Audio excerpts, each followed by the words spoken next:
সম্মানিত দর্শক শ্রোতা সকলকে সালাম রইল। আসসালামু আলাইকুম। বাংলাদেশ গ্রাম পুলিশ সদস্য মোহাম্মদ শামসুল আলম, নেত্রকোনা জেলা পূর্বজলা থানা। দেখতেছেন কাপাসিয়া ইউনিয়ন পরিষদ হতে ঔটি বহলি হয়ে পূর্বজলা যাচ্ছি থানা হাজিরা দেওয়ার উদ্দেশ্যে। এর মাঝে একটি ভিডিও করতেছি। ভিডিওটি কেমন লাগে সবাই লাইক কমেন্টে জানাবেন। এই রাস্তা আমাদের বেহাল দশা, রাস্তা হলো ভাঙ্গা।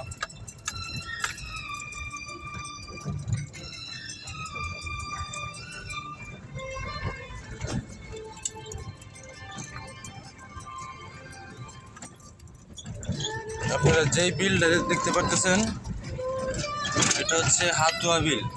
গুগলে সার্চ দিলেও পাবেন।